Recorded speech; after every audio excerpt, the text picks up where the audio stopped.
ಈ ಕಿರುಚಿತ್ರದ ನಿರ್ಮಾಣಕ್ಕೆ ಸಹಕರಿಸಿದ ಎಲ್ಲ ಕಲಾವಿದರಿಗೂ, ತಂತ್ರಜ್ಞರಿಗೂ ಹಾಗೂ ಬೆನ್ನಿಂದೆ ನಿಂತು ಸಹಕರಿಸಿದ ಎಲ್ಲ ಹಿತೈಷಿಗಳಿಗೂ ಹೃದಯಪೂರ್ವಕ ಧನ್ಯವಾದಗಳು.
ಹಲೋ ಮಗ, ಎಲ್ಲಿದ್ಯಾ? ಏನೋ ಚಂದು, ಬದುಕಿದ್ಯಾನೋ? ಕಾಲೇಜ್ ಮುಗ್ದಿ ಇಷ್ಟು ವರ್ಷ ಆದ್ಮೇಲೆ ಕಾಲ್ ಮಾಡ್ತಿದ್ಯಾ? ಇಲ್ಲ ಮಗ, ಸತ್ತು ದೆವ್ವ ಕಾಲ್ ಮಾಡ್ತಾ ಇದ್ದೀನಿ. ಮತ್ತೇನಪ್ಪ ಅಪರೂಪಕ್ಕೆ ಫೋನ್ ಮಾಡಿದ್ಯಾ? ಎಲ್ಲಾನು ಫೋನಲ್ಲೇ ಹೇಳಕ್ಕಾಗಲ್ಲ ಮಗ. ಸಂಜೆ ಮನೆ ಹತ್ರ ಬಂದ್ಬಿಡು, ಎಣ್ಣೆ ಹೊಡಿತಾ ಮಾತಾಡೋಣ. ಆಯ್ತು ಬಿಡಲು, ಬಾಯಾರಿಕೆ ಆದಾಗ ನೀರಾಗ್ಲಿ ಬಿಯರ್ ಆಗ್ಲಿ ಬೇಡ ಅಂತಾರು, ಬರ್ತೇನೆ ಬಿಡಲು. ಬೇಗ ಮುಗ್ಸ್ರಪ್ಪ, ಎಣ್ಣೆ ಹೊಡಿಯಕ್ ಬರ್ಬೇಕು.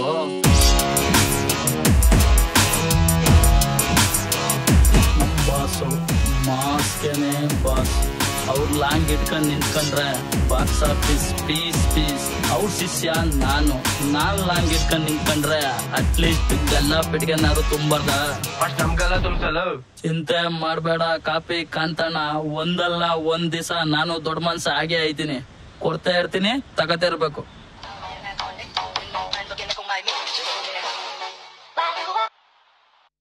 ನಿನ್ಗೆ ಶಿವನ ಬಗ್ಗೆ ಆಮೇಲೆ ಹೇಳ್ತೀನಿ. ಹಲೋ ಮಗ ಲಿಂಗ, ಇನ್ನೂ ಹಳೆಡ್ ಹೋಗುಂಗ. ಅಷ್ಟೆಲ್ಲ ಸೀನ್ ಇಲ್ಲಪ್ಪ, ಸೀಸನ್ ತಕ್ಕಂಗ್ ಚೇಂಜ್ ಮಾಡ್ತಾ ಇರ್ತೀನಿ. ಮಗ, ನಾವೆಲ್ಲ ಎಣ್ಣೆ ಹೊಡ್ತೀವಿ ಒಂದ್ 3-4 ವರ್ಷ ಆಗಿರ್ಬೇಕಲ್ವಾ? ಏನಪ್ಪ, ಕಾಲೇಜಲ್ಲಿ ಇದ್ದಾಗ್ಲೇ ಟೀ ಸಿಗರೇಟ್ ಕೊಡ್ಸು ಅಂದ್ರೆ ಓಡಾಗ್ತಿದ್ದೆ. ಈಗ ಎಣ್ಣೆ ಕೊಡ್ಸ್ತೀನಿ ಅಂತಿದೆ, ಬರ್ದೇನೆ ಇರ್ತೀನ. ಬರ್ತೀನಿ ಬಿಡ. ಓಕೆ ಮಗ.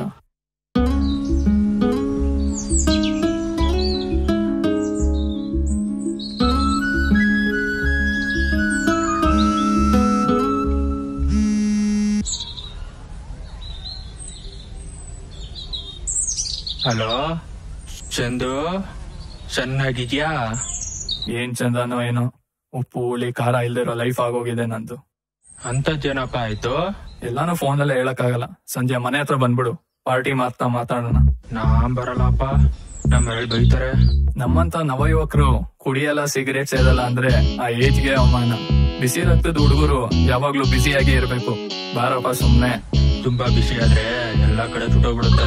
ನಾನ್ ಬರಲ್ಲಪ್ಪ. ಆಯ್ತ್ ಬಿಡಪ್ಪ, ನಿನ್ ಬಗ್ಗೆ ಗೊತ್ತು.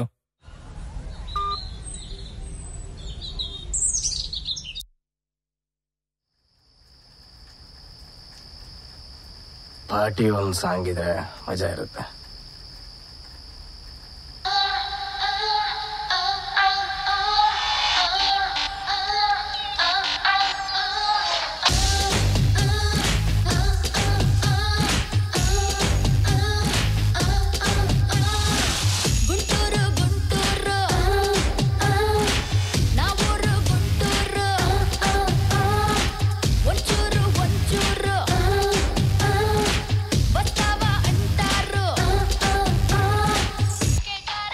ಏನಲ್ಲೂ ಐಟಮ್ ಡ್ಯಾನ್ಸ್ ಇಲ್ದಿರೋ ಪಾರ್ಟಿ ಮಾಡ್ತಾ ಇದೀವಲ್ಲ. ಬರೀ ಸಾಂಗ್ ಕೇಳಿದ್ರೆ ಮಜಾ ಇರಲ್ಲ, ಐಟಮ್ ಡ್ಯಾನ್ಸ್ ಕರ್ಸು. ಐಟಮ್ ಸಾಂಗ್ ಸೆಕೆಂಡ್ ಹಾಫ್ ಬಂದ್ರೆ ಚೆನ್ನಾಗಿರುತ್ತೆ, ಫಸ್ಟ್ ಹಾಫ್ ಬ್ಯಾಡ ಬಿಡ. ಏನು ಹುಡುಗಿ ಬೇರೆ ಬರ್ತಾಳ? ಇದನ್ನೆಲ್ಲ ಕುಡು ಖಾಲಿ ಮಾಡೋ ಬೆಳಗ್ಗೆ ಆಗುತ್ತೋ ಏನೋ. ಬೇಗ ಕುಡಿದು ಖಾಲಿ ಮಾಡ್ರಲ್ಲೂ, ಮನೆಗೆ ಹೋಗ್ಬೇಕು. ಊಟ ಮಾಡುವಾಗ್ಲಿ, ಗೂಟ ನೆಡುವಾಗ್ಲಿ, ಎಣ್ಣೆ ಹೊಡೆಯುವಾಗ್ಲಿ ಅರ್ಜೆಂಟ್ ಮಾಡಬಾರ್ದು. ಸುಖಕ್ಕೂ ಪಾರ್ಟಿ ಮಾಡ್ತಾರೆ, ದುಃಖಕ್ಕೂ ಪಾರ್ಟಿ ಮಾಡ್ತಾರೆ. ನಿಂದೇನೋ ಕತೆ ಇಲ್ಲಿ.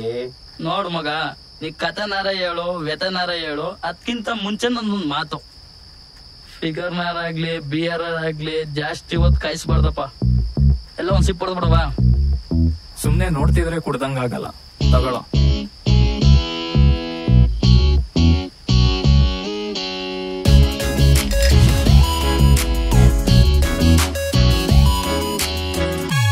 ಕಾಲೇಜ್ ಮುಗ್ದಿ ಇಷ್ಟು ವರ್ಷ ಆಯ್ತು, ಯಾರು ಏನ್ ಕಿದ್ ದಬಾಕಿದ್ರ ಹೇಳ್ರಪ್ಪ. ಕಿತ್ತಿದ್ದು ಆಯ್ತು, ದಬಾಕಿದ್ದು ಆಯ್ತು, ಮುಚ್ಕೊಂಡು ಬಂದಿದೀವಿ. ಚಂದು, ನಿಂದೇನಪ್ಪ ಕತೆ? ಒಂದು ಹುಡುಗನ ಲೈಫಲ್ಲಿ ಒಂದು ಹುಡುಗಿ ಎಂಟ್ರಿ ಆದಾಗ ಅವನು ಹೀರೋನು ಆಗ್ತಾನೆ, ವಿಲನ್ನು ಆಗ್ತಾನೆ. ಅದಕ್ಕೆ ಕಾರಣ ಅವಳೇ ಆಗಿರ್ತಾನೆ.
ಏನಪ್ಪ ಈಗಿನ ಕಾಲದ ಹುಡುಗಿರಿಗೆ ಅಷ್ಟ ಕುಂಕುಮ ಬಳೆ ಹೂವಿನ ಮಹತ್ವನೇ ಗೊತ್ತಿಲ್ಲ, ಬರೀ ಸ್ಟೈಲ್ ಮಾಡೋಕಷ್ಟೇ ಸರಿ ಇವರು.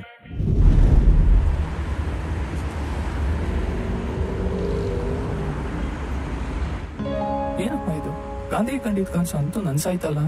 ಇಂಥ ಒಂದು ರಾತ್ರಿಯಲ್ಲಿ ಒಂಟಿ ಹುಡುಗಿ ಅದು ಸಿಂಗಲ್ ಆಗಿ ನಡ್ಕೊಂಡು ಹೋಗ್ತಾ ಇದ್ದಾಳೆ ಅಂದ್ರೆ ಇವಳು ಧೈರ್ಯ ಮೆಚ್ಚಲೇಬೇಕು. ಯಾರಿರ್ಬೋದು, ಹೋಗಿ ನೋಡೋಣ.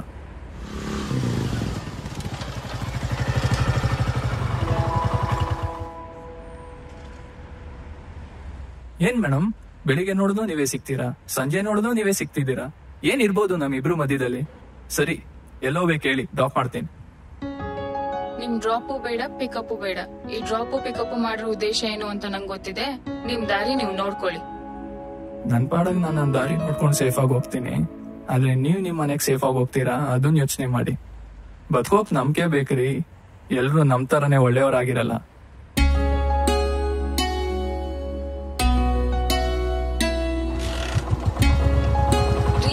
ಮಿಸ್ಟರ್,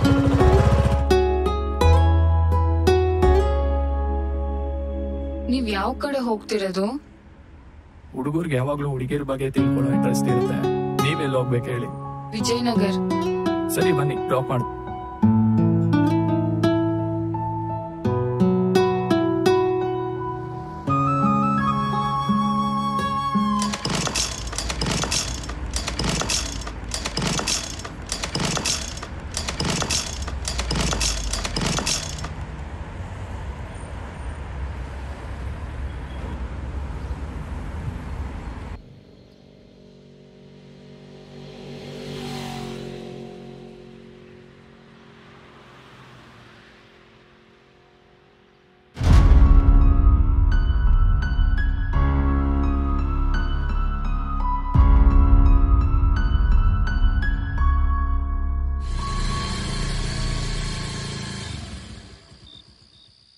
ಇಷ್ಟೊತ್ತಲ್ಲಿ ನನ್ ಡ್ರಾಪ್ ಮಾಡಿದಕ್ಕೆ ತುಂಬಾ ಥ್ಯಾಂಕ್ಸ್. ನಮ್ಮನ್ನ ನಂಬಿ ಹಿಂದೆ ಬಂದವ್ರನಾಗ್ಲಿ ಜೊತೆಲಿ ಇರೋರ್ನಾಗ್ಲಿ ದಡ ಸೇರಿಸ್ಬೇಕಲ್ವಾ, ಅಷ್ಟೇ ನಾನ್ ಮಾಡಿದ್ದು. ಅದರಲ್ಲೂ ಇಂಥ ರಾತ್ರಿಯಲ್ಲಿ ಡೀಸೆಂಟ್ ಆಗಿ ನೋಡ್ಕೊಂಡು ಡ್ರಾಪ್ ಮಾಡಿದ್ದಕ್ಕೆ ತುಂಬಾ ಥ್ಯಾಂಕ್ಸ್. ಬರ್ತೀನಿ.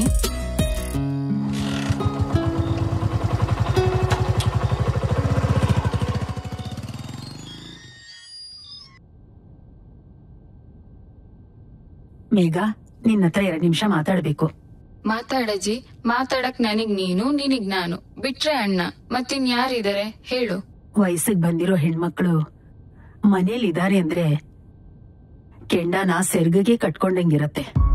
ನೀನ್ 1 ಹೆಜ್ಜೆ ಮುಂದೆ ಇಡ್ಬೇಕಾದ್ರೂ 108 ಯೋಚನೆ ಮಾಡ್ಬೇಕು. ಅಜ್ಜಿ, ನೀನ್ ಯಾಕೆ ಇಷ್ಟೊಂದು ಫೀಲ್ ಆಗ್ತಿದ್ಯಾ? ಪ್ರಪಂಚದ ಜ್ಞಾನ ನನ್ಗೂ ಇದೆ. ಒಳ್ಳೇದ್ಯಾವ್ದು ಕೆಟ್ಟದ್ಯಾವ್ದು ಅನ್ನೋ ಅರಿವಿದೆ. ಅಷ್ಟೊಂದು ಫೀಲ್ ಆಗೋಕ್ ಹೋಗ್ಬೇಡ. ಅಷ್ಟು ಸುಲಭವಾಗಿ ದಾರಿ ತಪ್ಪಿಡ್ತೀನಾ? ಇಷ್ಟು ಮಾತಾಡೋ ನೀನು ರಾತ್ರಿ ನಿನ್ನ ಡ್ರಾಪ್ ಮಾಡದ್ನಲ್ಲ, ಅವನ್ ಯಾರು ಏನು ಅಂತ ಚೆನ್ನಾಗ್ ತಿಳ್ಕೊಂಡಿದ್ಯಾ? ಅಯ್ಯೋ ಅಜ್ಜಿ, ನೀನಿನ್ನು ನಿನ್ ಕಾಲದಲ್ಲೇ ಇದೀಯಾ. ಅವ್ನಿನ್ನು ನೆನ್ನೆ ಪರಿಚಯ ಆಗಿರೋ ಹೊಸ ಫ್ರೆಂಡ್ ಅಷ್ಟೇ. ನೀನ್ ಇಷ್ಟೊಂದು ಯೋಚನೆ ಮಾಡೋದಕ್ಕೆ ಯಾವ ಕಾರಣನೂ ಇಲ್ಲ. ಚಿಂತೆ ಮಾಡ್ಬೇಕು ಕಣೆ ಮೇಘ. ಮಕ್ಕಳು ಹುಟ್ಟದ್ಮೇಲೆ ಅವ್ರನ್ನ ಬೆಳೆಸೋದಿಕ್ಕೆ ಓದ್ಸೋದಿಕ್ಕೆ ಚಿಂತೆ ಮಾಡ್ಬೇಕು. ಹೆಣ್ಮಕ್ಳಾದ್ರೆ ಮದ್ವೆ ಮಾಡೋಕ್ ಚಿಂತೆ ಮಾಡ್ಬೇಕು. ಗಂಡ್ಮಕ್ಳಾದ್ರೆ ಕೆಲ್ಸಕ್ ಸೇರ್ಸೋಕೆ ಚಿಂತೆ ಮಾಡ್ಬೇಕು. ಅವ್ರನ್ನ ಒಂದ್ ಒಳ್ಳೆ ಕಡೆ ದಡ ಸೇರ್ಸೋಕೆ ಚಿಂತೆ ಮಾಡ್ಲೇಬೇಕು ಕಣೆ ಮೇಘ. ಡ್ಯೂಟಿಗ್ ಟೈಮ್ ಆಗ್ತಾ ಇದೆ. ಅದೇನ್ ಹೇಳ್ಬೇಕಂತಿದ್ದು ಡೈರೆಕ್ಟ್ ಆಗಿ ಹೇಳ್ಬಿಡು. ನಿಂಗೆ ಮದ್ವೆ ಮಾಡ್ಬೇಕು. ಹುಡುಗನ್ ನೋಡಿದೀನಿ. ಇನ್ 2 ದಿನದಲ್ಲಿ ಹುಡುಗನ್ ಕಡೆಯವರು ನಿನ್ನ ನೋಡಕ್ ಬರ್ತಾರೆ. ಅದಕ್ಕೂ ಮುಂಚೆ ಈ ಫೋಟೋ ಒಂದ್ಸಲ ನೋಡ್ಬಿಡು. ಅಜ್ಜಿ, ನೀನ್ ಇದ್ರ ಬಗ್ಗೆ ತಲೆ ಕೆಡಿಸ್ಕೋಬೇಡ. ನನ್ ಲೈಫ್ ಪಾರ್ಟ್ನರ್ ಹೇಗಿರ್ಬೇಕು ಅನ್ನೋ ಕನ್ಸಿದೆ. ನನ್ ಹುಡುಗನ್ ನಾನೇ ಆಯ್ಕೆ ಮಾಡ್ಕೊಂತೀನಿ. ಈಗ ಸದ್ಯಕ್ಕೆ ನನಗೆ ಡ್ಯೂಟಿಗ್ ಟೈಮ್ ಆಗ್ತಿದೆ. ಬರ್ತೀನಿ. ಗೊತ್ತಿದೆ. ಈಗಿನ ಕಾಲದ ಹುಡುಗಿಯರಿಗೆ ಮನೆಯವ್ರ ಮಾನ ಮರ್ಯಾದೆ ತೆಗೆದು ಹೇಗೆ ಅಂತ ತುಂಬಾ ಚೆನ್ನಾಗಿ ಗೊತ್ತಿದೆ. ಹಂಗಂದ್ರೆ ಏನೋ ಅರ್ಥ? ಅರ್ಥಗಳಿಗೆಲ್ಲ ಉತ್ತರ ಕೊಡುವಷ್ಟು ಟೈಮ್ ಇಲ್ಲ. ನೀನೇನ್ ಹೇಳಕ್ ಬರ್ತಿದ್ಯಾ ಅಂತ ನನಗ್ ಗೊತ್ತು. ಅಷ್ಟೆಲ್ಲ ಡೀಪಾಗಿ ತಲೆ ಕೆಡಿಸ್ಕೋಬೇಡ. ಈ ಸಮಾಜದ ಬಗ್ಗೆನೂ ಗೊತ್ತು, ಈ ಮನೆ ಮಾನ ಮರ್ಯಾದೆ ಬಗ್ಗೆನೂ ಜವಾಬ್ದಾರಿ ಇದೆ. ಬರ್ತೀನಿ. ಬಾಯ್. ನೋಡಜ್ಜಿ, ನೋಡು, ಹೆಣ್ಮಕ್ಳಿಗೆ ಸ್ವತಂತ್ರ ಕೊಟ್ರೆ ಹೇಗ್ ಮಿತಿ ಮೀರಿ ಬೆಳೆಸ್ಕೊತಾರೆ. ಆದಷ್ಟು ಬೇಗ ಅವ್ರಿಗೆ ಮದುವೆ ಮಾಡಜ್ಜಿ. ನಾನು ಆಗ್ಲೇ ಒಂದ್ ಹುಡುಗನ್ ನೋಡಿಟ್ಟಿದ್ದೀನಪ್ಪ. ಓಕೆ, ಚೆನ್ನಾಗಿದ್ದಾನೆ. ಆದಷ್ಟು ಬೇಗ ಅವ್ರ ಮನೆಯವ್ರ ಹತ್ರ ಮಾತಾಡಜ್ಜಿ. ಸರಿನಪ್ಪ, ಬರ್ತೀನಿ.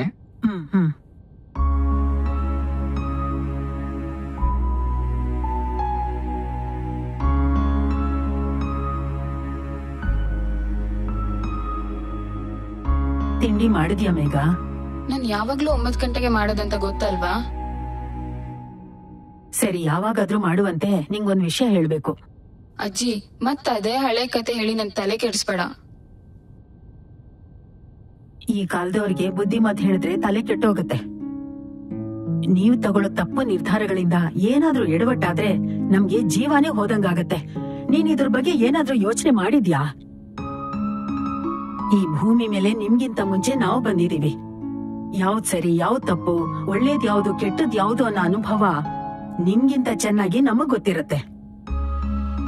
ನಿನ್ಗಿಷ್ಟ ಇಲ್ಲ ಅಂದ್ರೂ ಪರವಾಗಿಲ್ಲ, ನನಗೋಸ್ಕರನಾದ್ರೂ ಈ ಫೋಟೋ ನೋಡು.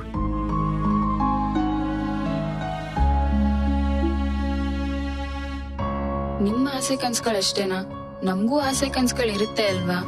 ಇಲ್ಲಿ ನಮ್ಮ ಆಸೆಗಳಿಗಿಂತ ನಮ್ಮೋರ್ ಕನ್ಸುಗಳ್ಗೇನೆ ಬೆಲೆ ಜಾಸ್ತಿ. ಸರಿ, ನಿನಗಿಷ್ಟ ಇದೆ ಅನ್ನೋದಾದ್ರೆ ನಾನ್ ಭಿಕ್ಷುಕನ್ ಕೂಡ ಮದ್ವೆ ಆಗ್ತೀನಿ. ನೋಡೋಣ.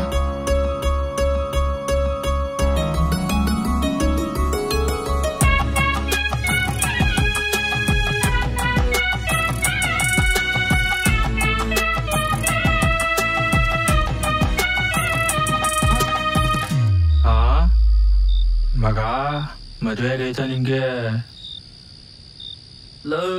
ಇಷ್ಟೊತ್ತು ಹೇಳಿದ್ದು ಮದುವೆ ಕಥೆನ ಕಣೋ, ಇನ್ನೇನ್ ಪ್ರಸ್ತುತ ಕಥೆ ಅನ್ಕಂಡ. ಹೌದಾ? ಮದ್ವೆ ಆಗಿತ್ತಲ್ಲ ಇಷ್ಟಲ್ಲ ಪಾರ್ಟಿ.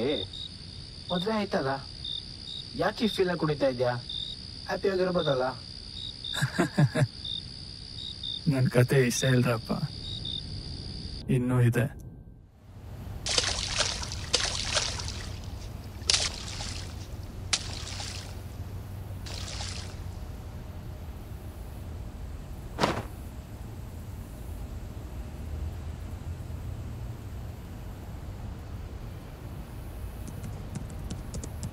ರೀ, ಅದೇನ್ ಹೇಳು. ಬೆಳಗ್ಗೆ 6 ಗಂಟೆಗೆ ಎದ್ದು ಕೆಲಸ ಶುರು ಮಾಡಿದ್ದು. ಈಗ ಆಲ್ರೆಡಿ 3 ಗಂಟೆ. ಯಾವ ಕೆಲ್ಸನೂ ಮುಗ್ದಿಲ್ಲ, ಇನ್ನು ಎಷ್ಟೊಂದು ಕೆಲ್ಸ ಇದೆ. ಕೆಲ್ಸ ಮಾಡಿ ಮಾಡಿ ಮಾಡಿ ನಂಗಂತೂ ಸುಸ್ತಾಗಿದೆ ರೀ. ಏನೇ, ನಮ್ಮ ಮನೇಲಿ ಇರೋ ನೋಡದೆ ನಾವಿಬ್ರು ಆಗಿನ ಕಾಲದಲ್ಲಿ ಹೊಲ ಗದ್ದೆ ಕೆಲಸ ಮಾಡ್ಕೊಂಡು ಮನೆ ಕೆಲಸ ನಿಭಾಯಿಸ್ತಿದ್ರು. ನೀವ್ ಇಷ್ಟಕ್ಕೆ ಈಗ ಅಂತಿರಲ್ಲ. ಮತ್ತೆ ನನ್ನೇನಕ್ ಮದ್ವೆ ಆದ್ರಿ? ಹಳೆ ಕಾಲದವ್ರನ್ನೇ ಮದ್ವೆ ಆಗ್ಬೇಕಿತ್ತು. ಸರಿ ಆಯ್ತು ಬಿಡೆ, ಇನ್ನೊಂದ್ ಮದ್ವೆ ಆದ್ರೆ ಆಯ್ತು. ಮರ್ಡ್ರು ಮಾಡ್ಬಿಡ್ತೀನಿ ಹಂಗೇನಾದ್ರು ಆದ್ರೆ. ಕನ್ಸಲ್ ಕೂಡ ನೀವು ಇನ್ನೊಂದ್ ಮದ್ವೆ ಬಗ್ಗೆ ಯೋಚನೆ ಮಾಡಬಾರ್ದು. ನಿಮ್ಗೇನ್ರಿ ಗೊತ್ತು ನಮ್ ಕಷ್ಟ? ಏನಮ್ಮ ಅಂತ ಕಷ್ಟ ನಿಮ್ಗೆ? ಬೆಳಗ್ಗೆ ಎದ್ರೆ ಸ್ನಾನ ಮಾಡಕ್ ಗೀಸರ್ ಇಲ್ಲ, ಮಸಾಲೆ ರುಬ್ಬಕ್ಕೆ ಮಿಕ್ಸಿ ಇಲ್ಲ, ಹೋಗ್ಲಿ ಹಾಲು ಮೊಸರು ಇಡೋದಕ್ಕೆ ಫ್ರಿಜ್ ಇದ್ಯಾ? ಅದೂ ಇಲ್ಲ. ಮನೆಗೆ ಯಾರಾದ್ರೂ 5 ಜನದ ಮೇಲ್ ಬಂದ್ರೆ ಕುತ್ಕೊಳಕ್ ಒಂದೊಳ್ಳೆ ಸೋಫಾನೂ ಇಲ್ಲ, ಬಟ್ಟೆ ಒಗ್ಯಕ್ಕೆ ವಾಷಿಂಗ್ ಮಿಷಿನ್ ಇಲ್ಲ. ಮನೆ ಸಂಸಾರ ಅಂದ್ರೆ ಸುಮ್ನೆ ಆಗುತ್ತೆ ಅನ್ಕೊಂಡಿದೀರಾ? ಏನೇ, ಹಳೆ ಕಾಲದಲ್ಲಿ ಇದು ಯಾವ್ದೂ ಇರ್ಲಿಲ್ಲ. ಎಲ್ಲ ಕೆಲ್ಸನೂ ಮೈ ಬಗ್ಸಿ ಮಾಡಿ ಚೆನ್ನಾಗಿರೋದು. ಇವಾಗೆಲ್ಲ ಎಲ್ಲ ಬಂದ್ಬಿಟ್ಟು ಲೈಫ್ ಈಸಿ ಆಗೋಗಿದೆ, ಆರೋಗ್ಯ ಮಾತ್ರ ಕೆಟ್ಟೋಗಿದೆ. ನೀನು ಹಳೆ ಕಾಲದವ್ರ ತರ ಕೆಲಸ ಮಾಡು, ಆರೋಗ್ಯ ಚೆನ್ನಾಗಿರುತ್ತೆ. ಕೇಳಿದನ್ ಕೊಡ್ಸಕ್ ಆಗ್ಲಿಲ್ಲ ಅಂದ್ರೂ ಪ್ರವಚನ ಚೆನ್ನಾಗ್ ಮಾಡ್ತೀರಾ. ನಿಮಗ್ ಯಾಕೆ ಬೇಕು ಸಂಸಾರ? ಹೋಗ್ ಮಠ ಸೇರ್ಕೊಳ್ಳಿ.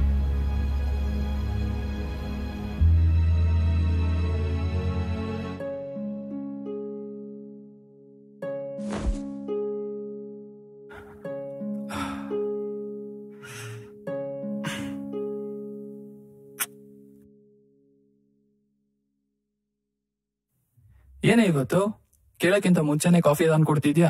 ಏನಾದ್ರು ಸ್ಕೀಮ್ ಬಿಂಗ್ ಹಾಕಿದ್ಯಾ? ನಿಮಗೊಂದು ಗುಡ್ ನ್ಯೂಸ್ ಹೇಳ್ಬೇಕು, ಅದಕ್ಕೆ ಬಂದೆ. ಗುಡ್ ನ್ಯೂಸಾ? ಏನೇ ಅದು? ಏನಾದ್ರೂ ನನ್ನ ಅಪ್ಪ ಅಮ್ಮ ಬಗ್ಗೆ ಕರ್ಣಿಸಿದ್ಯಾ? ಅದಕ್ಕೆಲ್ಲ ಇನ್ನೂ ಟೈಮ್ ಇದೆ. ನಿಮ್ಗೆ ನನ್ ಬರ್ತಡೇ ಯಾವಾಗ ಅಂತ ಗೊತ್ತಾ? ನನ್ ಬರ್ಡೇನೆ ನನಗ್ ನೆನ್ಪಿಲ್ಲ, ನಿನ್ಗೆ ಯಾರು ನೆನ್ಪಿಟ್ಕೋತಾರೆ? ಹೋಗೆ. ಮತ್ತಿನ್ನೇನ್ ನೆನ್ಪಿರುತ್ತೆ ನಿಮ್ಗೆ? ಹೋಗ್ಲಿ, ನಾವ್ ಮದ್ವೆ ಆಗಿದ್ದ ದಿನ ಆದ್ರೂ ನೆನ್ಪಿದ್ಯಾ? ನನ್ ಲೈಫಲ್ಲಿ ಆಗಿದ್ ದೊಡ್ಡ ಅನಾಹುತ ಅದು, ಅದನ್ನ ಯಾಕೆ ನೆನ್ಪಿಟ್ಕೊಳ್ಳಿ?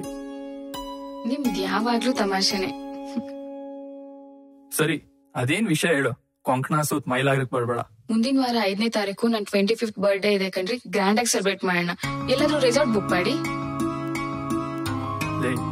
ನನಗ್ ಬರೋ ಸಂಬಳದಲ್ಲಿ ಲೋನ್ ಕಟ್ಕೊಂಡ್ ಮನೆ ಮೇಂಟೈನ್ ಮಾಡೋದ್ರಲ್ಲೇ ಆಗೋಗುತ್ತೆ. ಇನ್ನು ರೆಸಾರ್ಟ್ ಎಲ್ಲ ಬುಕ್ ಮಾಡಿ ಬರ್ಡೇ ಸೆಲೆಬ್ರೇಟ್ ಮಾಡ್ಕೋಬೇಕಾ? ಮನೇಲಿ ಸಿಂಪಲ್ ಆಗಿ ಮಾಡ್ಕೊಳ್ಳೋಣ ಬಿಡು. ಸಿಂಪಲ್ ಆಗಿ ಮಾಡೋ ತರ ಬರ್ಡೇ ಅಲ್ಲ ರೀ ಇದು. ನಾವ್ ಮದ್ವೆ ಆದ್ಮೇಲೆ ಫಸ್ಟ್ ಟೈಮ್ ಬರ್ಡೇ ಬರ್ತಿದೆ, ಅದ್ರಲ್ಲೂ 25th ಬರ್ಡೇ. ಗ್ರ್ಯಾಂಡ್ ಆಗಿ ಮಾಡೋಣ ಕಣ್ರಿ. ಬಿಟ್ಟಾಕೆ ಏನ್ರಿ, ಇಂತಿ ಚಿಕ್ಕ ಚಿಕ್ಕ ಆಸೆನೂ ಈಡೇರ್ಸಕ್ಕಾಗಲ್ವಾ ನಿಮ್ಗೆ? ನಿಮ್ ಆಸೆಗಳು ಚಿಕ್ಕದಾಗಿದ್ರೆ ಓಕೆ, ಈ ರೀತಿ ದೊಡ್ಡದಾಗೆಲ್ಲ ಯೋಚಿಸ್ಬೇಡ ನೀನು. ನೀನ್ ಹೇಳ್ತಿರೋದಕ್ಕೆ ಇವಾಗ ಎಷ್ಟ್ ಖರ್ಚಾಗತ್ತೆ ಅಂತ ಗೊತ್ತಾ? ಖರ್ಚು ಮಾಡ್ಲೇಬೇಕು ರೀ. ಈ ಕಾಲದಲ್ಲಿ ನಿಮ್ ತರ ಯೋಚನೆ ಮಾಡೋರ್ಗೆ ಸಂಸಾರ ಯಾಕ್ಬೇಕು, ಹೆಂಡತಿ ಮಕ್ಳು ಯಾಕ್ಬೇಕು? ಲೇ, ಸಣ್ಣ ವಿಷಯ ದೊಡ್ಡದ್ ಮಾಡ್ಬೇಡ್ವೆ. ನಿಮ್ಗೆ ಇದು ಸಣ್ಣ ವಿಷಯನ ಆಗಿರ್ಬೋದು, ಬೇರೆಯವ್ರ ಲೆವೆಲ್ಗೆ ಬದುಕ್ಬೇಕು ಅಂತ ಯೋಚನೆ ಮಾಡಿದ್ರಲ್ಲಿ ತಪ್ಪೇನಿದೆ? ತಪ್ಪೇ. ಹಾಸಿಗೆ ಇದ್ದಷ್ಟು ಕಾಲ್ ಚಾಚ್ಬೇಕು, ಕಾಸು ಇದ್ದಷ್ಟು ಕನ್ಸ್ ಕಾಣ್ಬೇಕು. ಈ ರೀತಿ ದೇಶದಂತರ ಆಗ್ಲೇ ಕನ್ಸ್ಕೊಂಡನ್ನ ಬಿಟ್ಬಿಡು. ಜೀವನ ಅಂದ್ರೆ ಪ್ರಾಕ್ಟಿಕಲ್. ನೀನ್ ಕೂಡ ಪ್ರಾಕ್ಟಿಕಲ್ ಆಗಿರೋದ್ನ ಕಲಿ. ನಿಮ್ಮಿಂದ ನಾನೇನ್ ಕಲಿಬೇಕಾಗಿಲ್ಲ, ನಾನೆಲ್ಲ ಕಲ್ತ್ಕೊಂಡೇ ಬಂದೆ. ಏನ್ ಕಲ್ತಿದ್ಯಾ? ಹೆಂಗಸರು ಬುದ್ಧಿ ಯಾವತ್ತಿದ್ರು ಮೊಣ್ಕಾಲ್ ಕೆಳಗೆ. ಸ್ವಲ್ಪ ನನ್ ಪರಿಸ್ಥಿತಿನೂ ಅರ್ಥ ಮಾಡ್ಕೋ. ನಿಮ್ದೇನೇ ಪ್ರಾಬ್ಲಮ್ ಇದ್ರು ಅದು ನಿಮ್ದಿರಿ, ನಂದಲ್ಲ. ಇಂತಿದೊಂದ್ ಸಣ್ಣ ಆಸೆನೂ ಈಡೇರ್ಸಕ್ ಆಗ್ಲಿಲ್ಲ ಅಂದ್ರೆ ನೀವೆಂತ ಗಂಡ? ಏಯ್, ನನ್ಗೆ ನಂದೇ ಆದಂತ ಲಿಮಿಟ್ಸ್ ಇದೆ. ಆ ಲಿಮಿಟ್ಸ್ ಒಳಗಡೆ ಇರೋದಾದ್ರೆ ಇರೋ, ಇಲ್ಲ ಹೋಗ್ತಾ ಇರೋ. ನನ್ಗೆ ನನ್ ಸ್ವಾಭಿಮಾನ ಬಿಟ್ಟು ಬದುಕಕ್ ಆಗಲ್ಲ.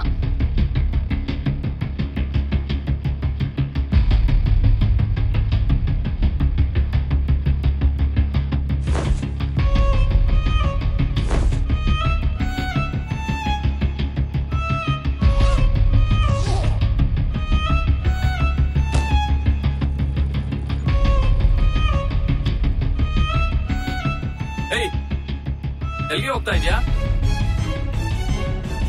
ನಿಮ್ ಯೋಗ್ಯತೆಗೆ ಒಂದ್ ಬರ್ತ್ಡೇ ಸೆಲೆಬ್ರೇಷನ್ ಮಾಡಕ್ ಆಗಲ್ಲ ಅಂದ್ಮೇಲೆ ನಿಮ್ಗೆ ಯಾಕೆ ಬೇಕು ಸಂಸಾರ? ಹೆಂಡತಿ ಕೇಳಿದನ್ ಕೊಡ್ಸೋಷ್ಟು ಸಂಪಾದನೆ ಮಾಡದೇ ಇದ್ಮೇಲೆ ಯಾಕೆ ಬೇಕಾ ಕೆಲ್ಸ? ಹೋಗ್ ಭಿಕ್ಷೆ ಬೇಡಿ. ನಿಮ್ಗೆ ನಾನ್ ಕೇಳಿದನ್ ಕೊಡ್ಸೋ ಶಕ್ತಿ ಇಲ್ಲ ಅಂದ್ಮೇಲೆ ನಾನ್ ಯಾಕೆ ನಿಮ್ ಜೊತೆ ಇರ್ಲಿ?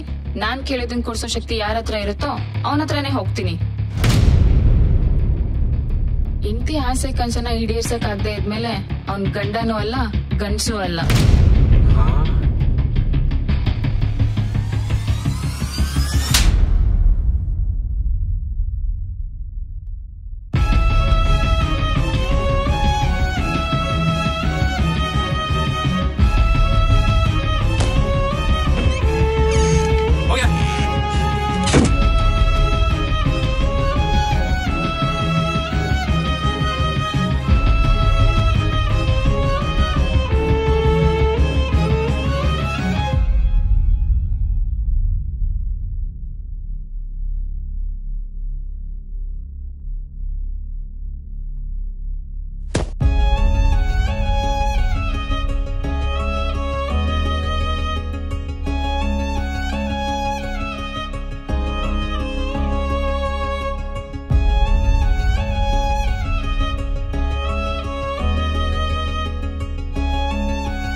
ಮಗ ಎಲ್ಲಿದ್ಯೋ?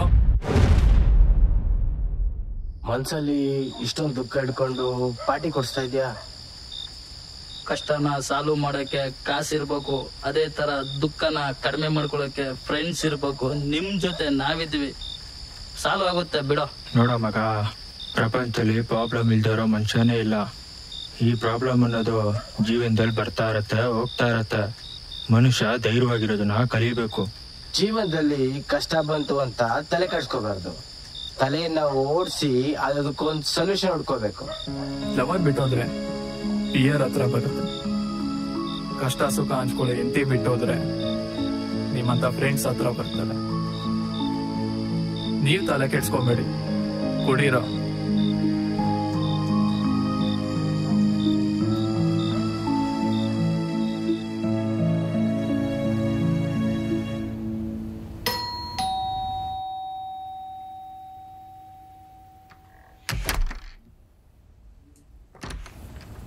ಯಾರು ನೀವೆಲ್ಲ?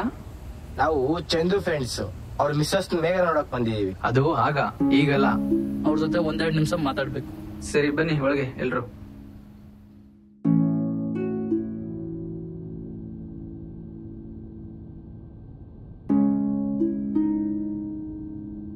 ಮೇಘನ ಅವರಲ್ಲಿ ಅವನ ಜೊತೆ ಜಗಳ ಮಾಡ್ಕೊ ಬಂದು ರೂಮ್ ಸೇರ್ತಾಳು, ಇನ್ನೂ ಆಚೆ ಬಂದಿಲ್ಲ. ಕರಿತೀನಿ ರೀ. ಮೇಘನಾ,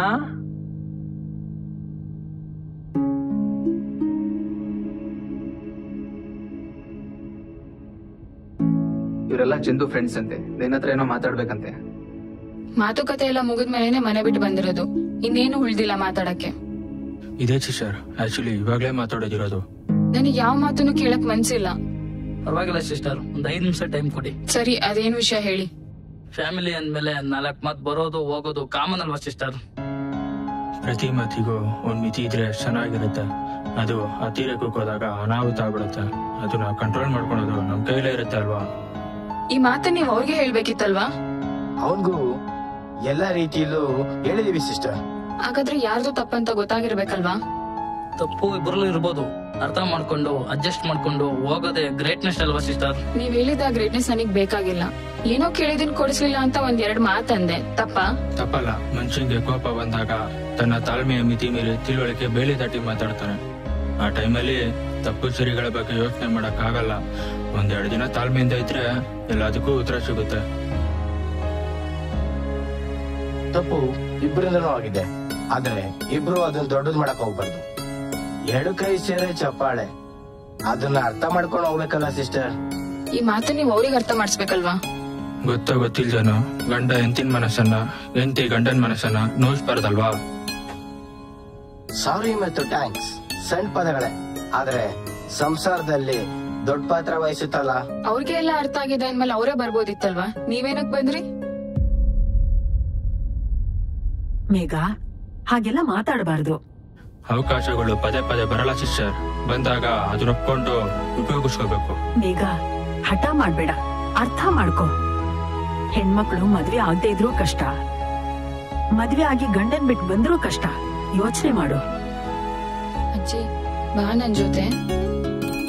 ನಂಗ್ ಚಂದು ಬೇಕಜ್ಜಿ.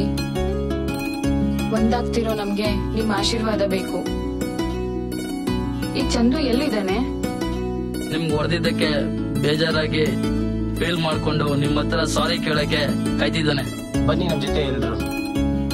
ಸರಿ ಬಾ.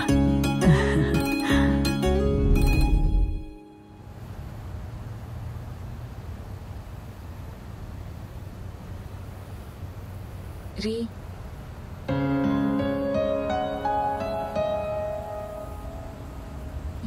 ಸಾರಿ, ಐ ಆಮ್ ವೆರಿ ಸಾರಿ ರೀ. ನನ್ ಕನ್ಸ್ಗಳು ನನ್ ಕಣ್ಮುಂದೆ ಬಂದು ಕಣ್ ಕಟ್ಟಿತ್ತು. ಆಸೆಗಳು ಆಲೋಚನೆಗಳನ್ನ ತಡೆದಿಟ್ಟಿತ್ತು. ನಾನು ಬೇರೆಯವ್ರ ಲೆವೆಲ್ಗೆ ಬದುಕ್ಬೇಕು ಅನ್ನೋ ಆಸೆಯಿಂದ ನನ್ ಲಿಮಿಟ್ಸ್ ನ ಮೀರಿ ಪ್ರಯತ್ನ ಪಡಕ್ ಶುರು ಮಾಡ್ದೆ. ಆದ್ರೆ ಆ ಪ್ರಯತ್ನದಲ್ಲಿ ನಾನ್ ಮರ್ತೋದೆ. ಆಗ ಆ ಸಿಚುಯೇಷನ್ ನ ಒಪ್ಕೊಳ್ಳೋದಕ್ಕೆ ನಾನ್ ರೆಡಿ ಇರ್ಲಿಲ್ಲ.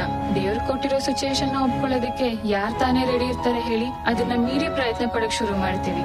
ಆ ಪ್ರಯತ್ನದಿಂದ ನಮ್ ಸಮಸ್ಯೆಗಳು ಜಾಸ್ತಿ ಆಗ್ತಾ ಹೋಗುತ್ತೆ. ಆ ಸಮಸ್ಯೆಗಳಿಗೆ ನಾವೇ ಕಾರಣ ಆಗಿರ್ತೀವಿ. ನೀವ್ ಅವತ್ತು ಹೇಳಿದ್ರಿ, ಹಾಸಿಗೆ ಇದ್ದಷ್ಟು ಕಾಲ್ ಚಾಚ್ಬೇಕು, ಕಾಸು ಇದ್ದಷ್ಟು ಕನ್ಸ್ ಕಾಣ್ಬೇಕು ಅಂತ. ಅದು ನನ್ಗೆ ಇವತ್ತು ಅರ್ಥ ಆಗ್ತಿದೆ. ದಯವಿಟ್ಟು ಕ್ಷಮಿಸಿ. ನೋಡಪ್ಪ ಚಂದು, ಸಂಸಾರ ಆದ್ಮೇಲೆ ಇದೆಲ್ಲ ಇದ್ದೇ ಇರುತ್ತೆ. ಈಗಿನ ಕಾಲದವ್ರಿಗೆ ಆತುರ ಜಾಸ್ತಿ, ಆಲೋಚನೆ ಕಮ್ಮಿ, ತಾಳ್ಮೆನೇ ಇರಲ್ಲ. ನೀವ್ ಅನ್ಕೋತೀರಾ ಓದಿದೀನಿ, ಸಂಪಾದನೆ ಮಾಡ್ತಾ ಇದೀನಿ, ಯಾರು ಇಲ್ಲ ಅಂದ್ರೂ ಬದುಕ್ತೀನಿ ಅಂತ. ಕೆಲವು ಸಂದರ್ಭ ಬಂದಾಗ ಗೊತ್ತಾಗತ್ತೆ ಹೆಂಡತಿಗೆ ಗಂಡ, ಗಂಡನ್ಗೆ ಹೆಂಡತಿ ಎಷ್ಟು ಮುಖ್ಯ ಅಂತ. ಹಿರಿಯರು ಗಂಡ ಹೆಂಡತಿ ಮನೆ ಮಕ್ಕಳು ಸಂಸಾರ ಅನ್ನೋದು ಸುಮ್ನೆ ಮಾಡಿಲ್ಲಪ್ಪ, ಅದ್ರಲ್ಲಿ ಆಳವಾದ ಅರ್ಥ ಇರುತ್ತೆ. ಹೌದು ಮಗ, ಈ ಕಾಲದಲ್ಲಿ ಯಾರ ಮೇಲೆ ಯಾರು ಕೇರ್ ತಗೊಳಲ್ಲ. ಒಬ್ಬರ ಮೇಲೆ ಕೇರ್ ತಗೊಳ್ತಾರೆ ಅಂದ್ರೆ ಅರ್ಥ ಮಾಡ್ಕೊಳ್ಳೋ ಅವ್ರನ್ನ ಎಷ್ಟು ಪ್ರೀತಿಸ್ತಿದ್ದಾರೆ ಅಂತ. ಯಾವುದೇ ಪ್ರಾಣಿ ಆಗ್ಲಿ ಯಾವುದೇ ಮನುಷ್ಯ ಆಗ್ಲಿ ಒಬ್ಬರೇ ಬದುಕಕ್ಕಾಗಲ್ಲ. ಅದಕ್ಕೆ ದೇವರು ಒಬ್ರಿಗೆ ಇನ್ನೊಬ್ರು ಸಿಗೋ ತರ ಮಾಡೋದು. ನೋಡಿ, ಮನುಷ್ಯಂಗೆ ನೋವು, ನಲಿವು, ಸುಖ, ದುಃಖ, ಕೋಪ, ಹತಾಶೆ ಎಲ್ಲವೂ ಆಗತ್ತೆ. ಸಂದರ್ಭಗಳ ತಕ್ಕಂತೆ ಅವನು ವರ್ತನೆ ಮಾಡ್ತಾನೆ. ಅದು ಆ ಸಂದರ್ಭಕ್ಕೆ ಮಾತ್ರ ಸೀಮಿತವಾಗಿರ್ಬೇಕು. ಅದು ಜಾಸ್ತಿ ಆಗ್ತಾ ಹೋದ್ರೆ ಅನಾಹುತ ಆಗ್ಬಿಡುತ್ತೆ. ಇದನ್ನ ನೀವಿಬ್ರು ಅರ್ಥ ಮಾಡ್ಕೊಳ್ಳಿ. ಹೌದು, ನೀವೆಲ್ಲ ಹೇಳೋದು ಸರಿನೇ. ಕೋಪದ ಕೈಗೆ ಬುದ್ಧಿ ಕೊಟ್ರೆ ಸರಿ ತಪ್ಪುಗಳ ವ್ಯತ್ಯಾಸ ತಿಳಿಯಲ್ಲ. ಮನುಷ್ಯ ತಾಳ್ಮೆಯಿಂದ ಇದ್ರೆ ಎಲ್ಲ ಅರ್ಥ ಆಗುತ್ತೆ. ನಮ್ ತಪ್ಪು ನಮ್ಗೆ ಗೊತ್ತಾಗಿದೆ. ಏನೇ ಮತ್ತೆ ಒಂದಾಗೋಣ, ಬರ್ತೀಯಾ?